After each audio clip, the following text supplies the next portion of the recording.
사사기서 13장 15절로 25절의 말씀을 가지고 여호와께서 그에게 복을 주시더니라는 제목으로 이 시간 하나님의 말씀을 나누고자 합니다.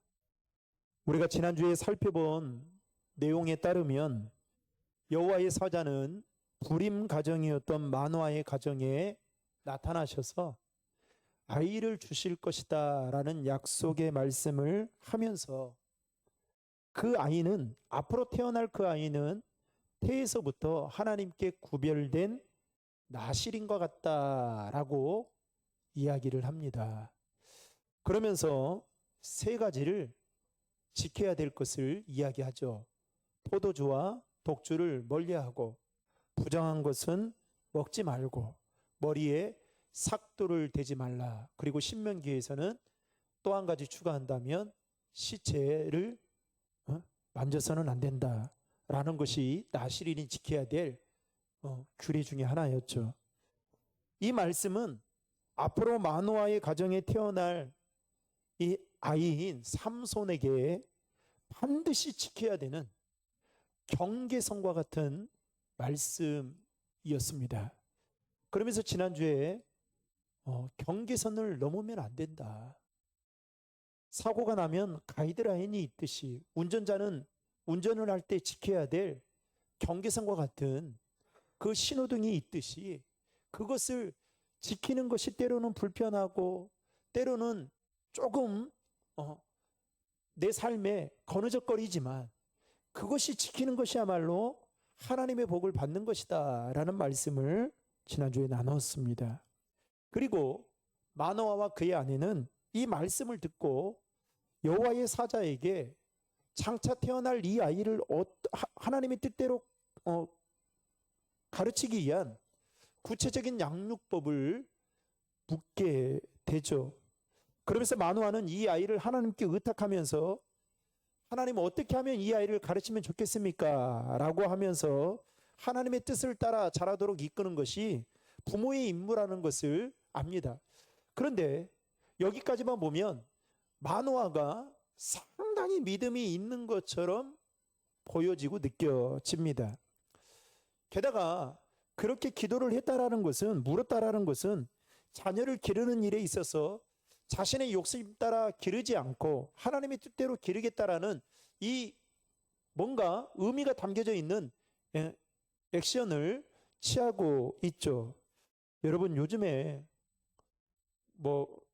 사실 자녀들은 부모의 소유물이 아니잖아요. 하나님이 맡겨주신 자녀들입니다. 우리는 그냥 청지기에 불과하죠.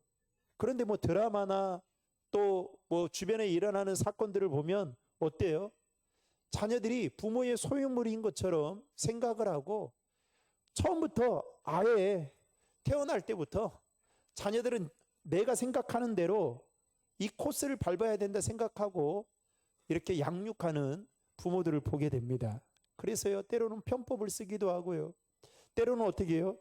다른 사람, 힘 있는 사람의 도움을 받아서 자녀들이 더 공부를 하는 데 있어서 또 좋은 학교에 들어가는 데 있어서 그렇게 힘을 쓰기도 합니다.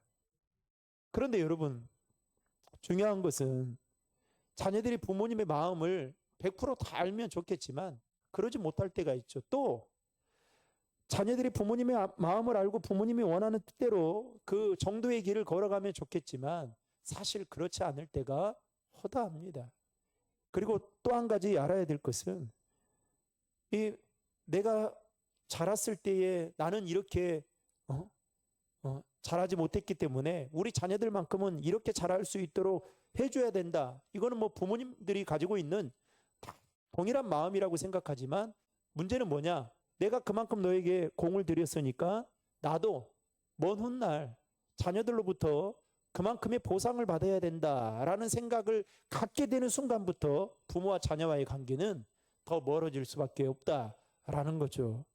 그러다 보니까 자녀들을 통해서 어떤 보상 심리나 대리 만족을 느끼면서 또 자녀들을 양육하는 부모들을 간혹 보게 됩니다. 그런데 마노아는 여호와의 사자의 이 말을 듣고 묻죠. 어떻게 하면 하나님이 이 아이를 가르치면 좋겠습니까? 그런데 상당히 믿음이 있는 것처럼 보여지고 느껴집니다. 그리고 이어서 오늘 본문이 시작되어지는 15절 말씀에 보면 마노아가 감사했던지 기뻤던지 고마웠던지 여호와의 사자를 향해서 뭘 하냐? 대접할 것을 준비한다라고 하면서 잠시 이곳에 머물러 주기를 요청하고 있는 장면이 나옵니다.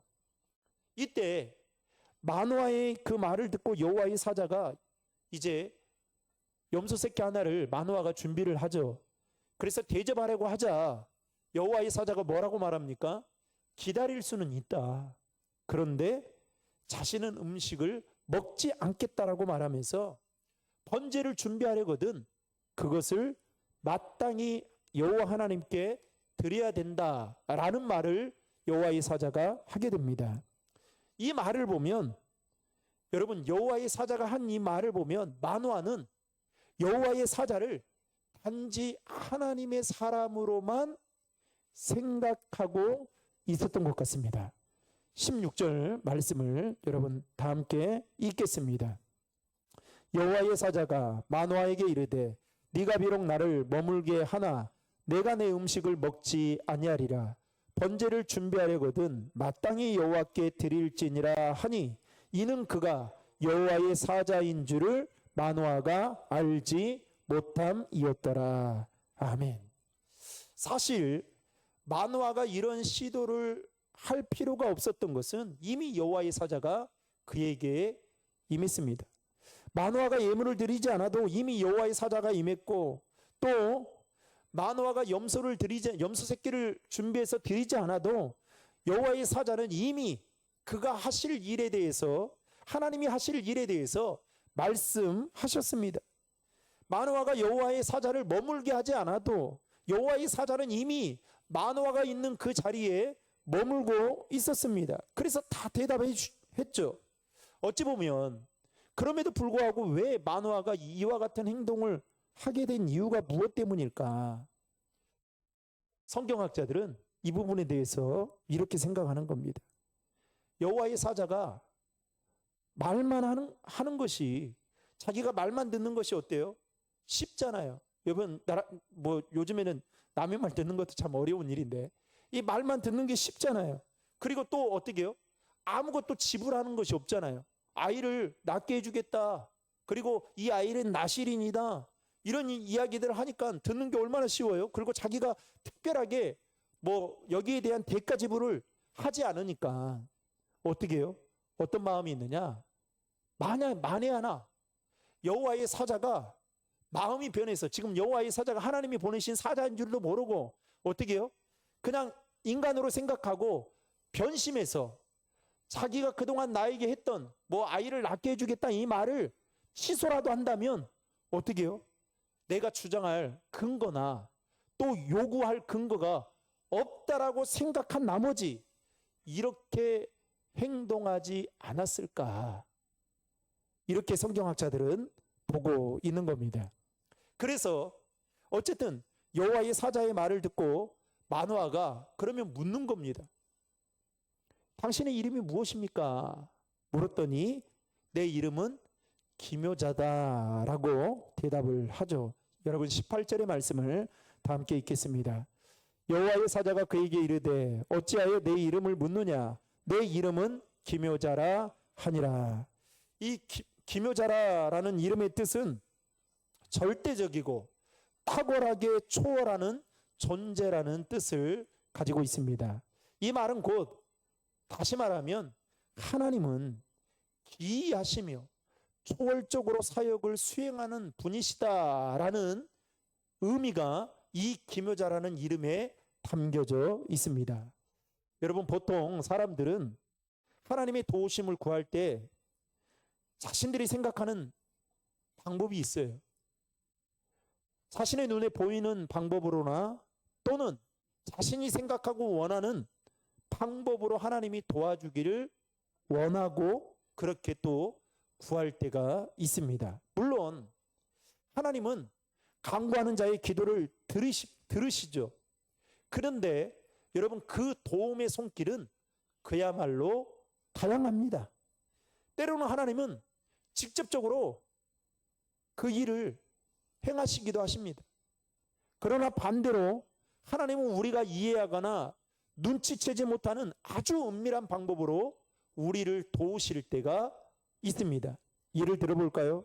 이스라엘 백성들이 이제 출애굽하는 과정 속에서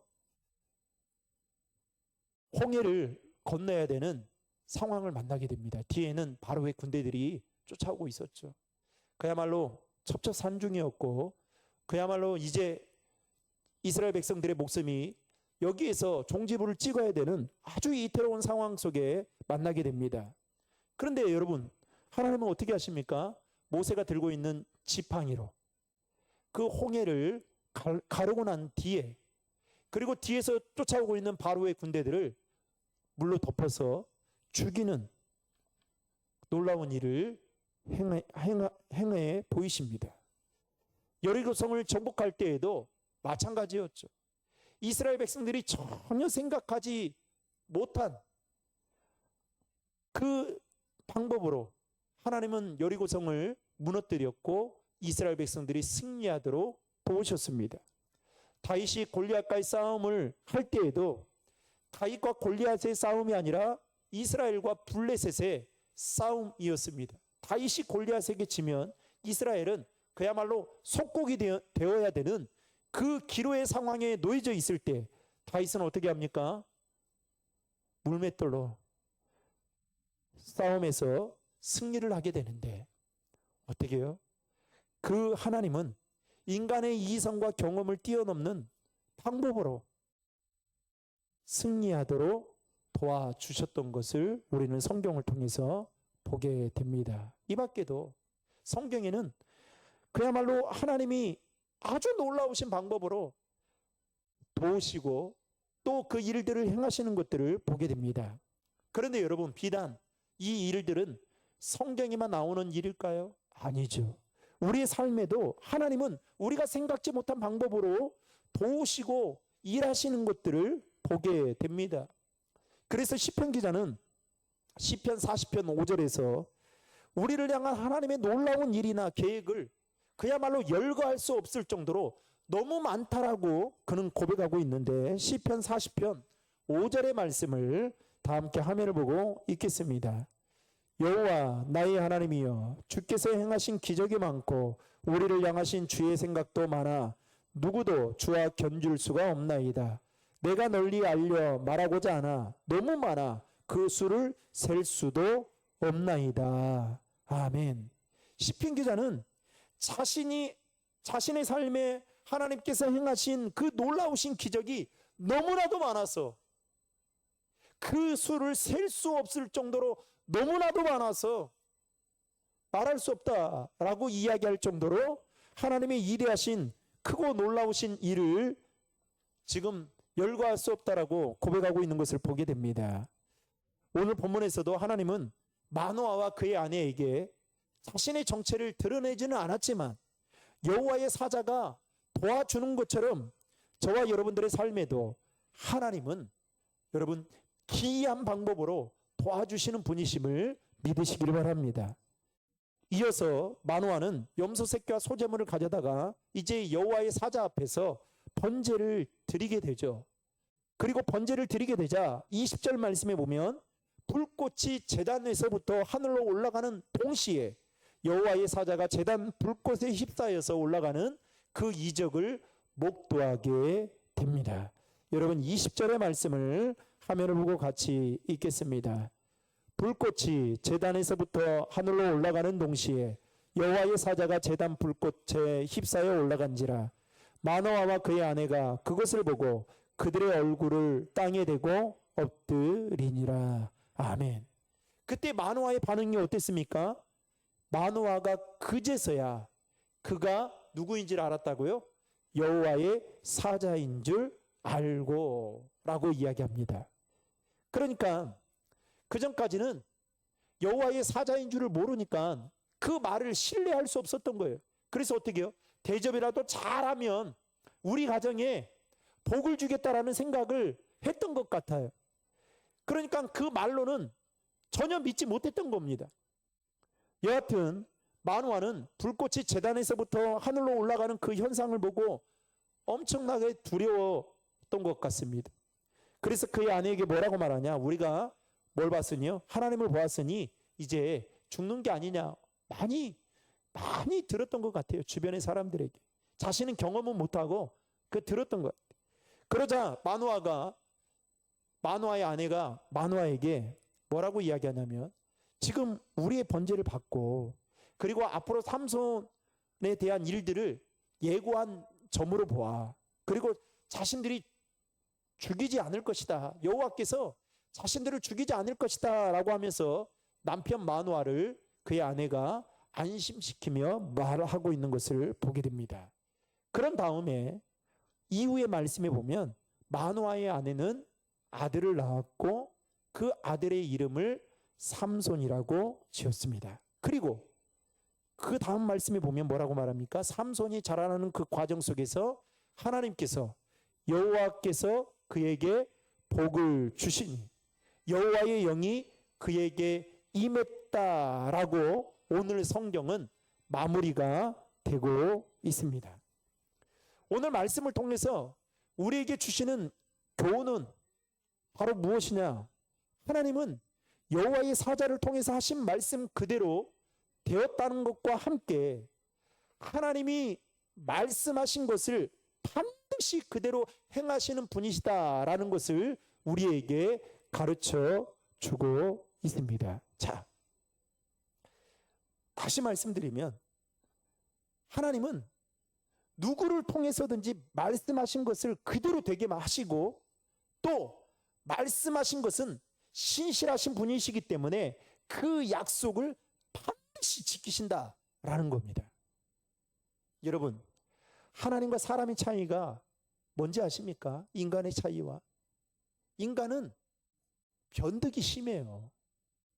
내가 상황이 좋고 내 환경이 좋고 내가 힘이 있을 때에는 떵떵거려요. 도와준다 이렇게 말합니다.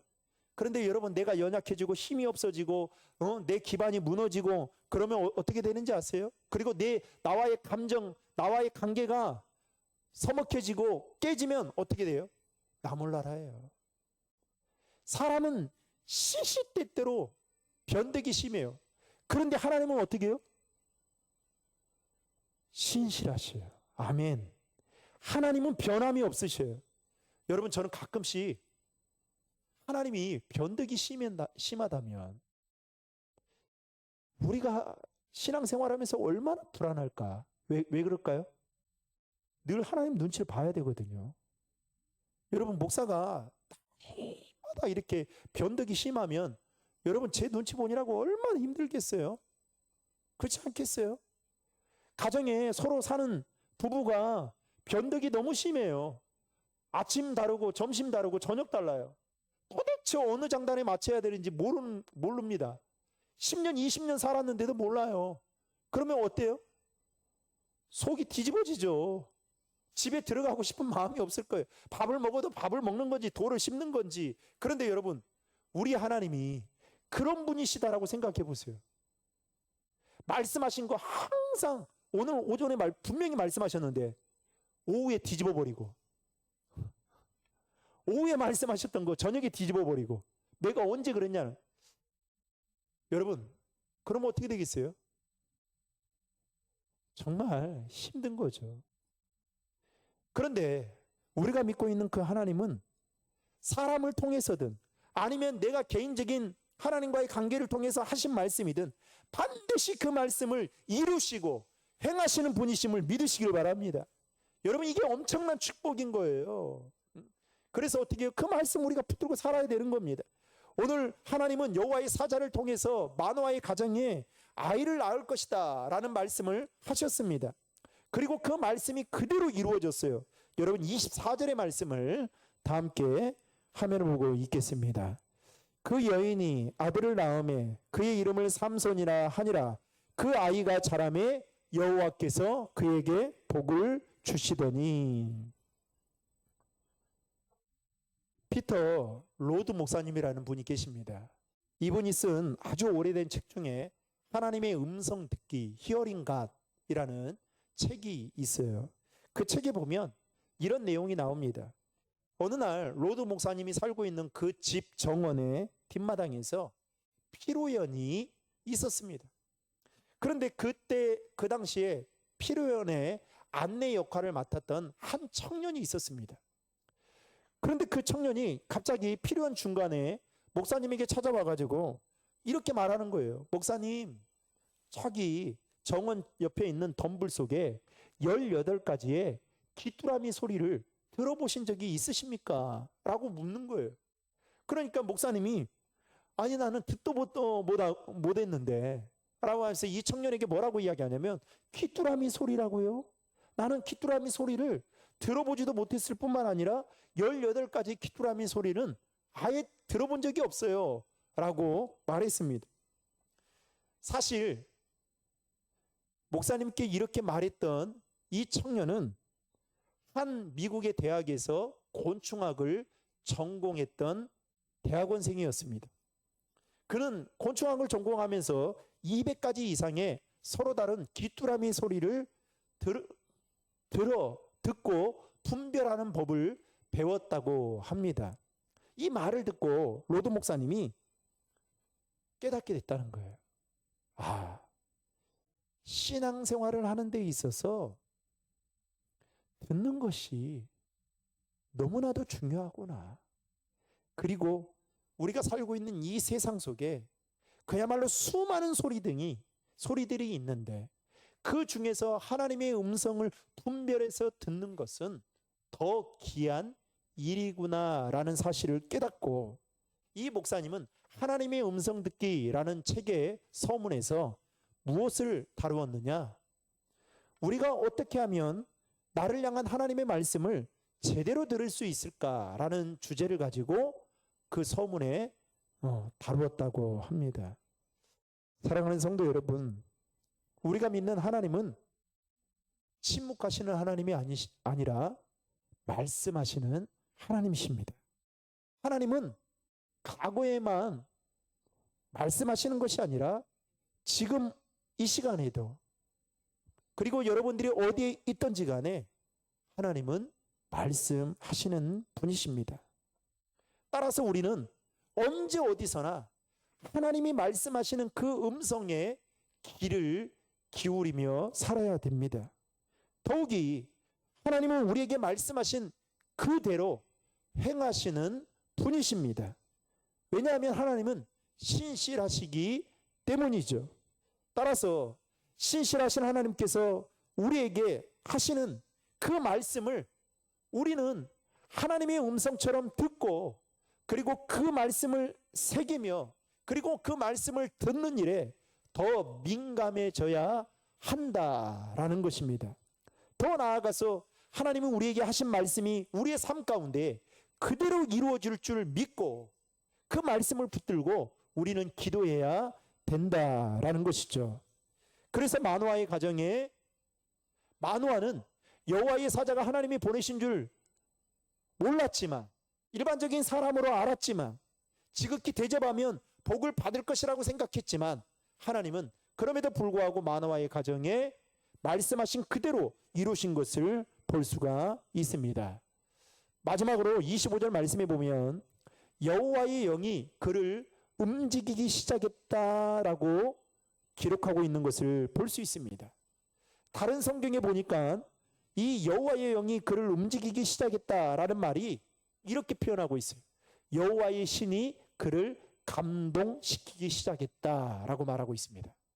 사랑하는 성도 여러분, 예수 믿는 우리는 나실인과 같은 우리는 여러분 우리의 감정과 우리의 기분 따라 살아가는 사람들이 아니에요.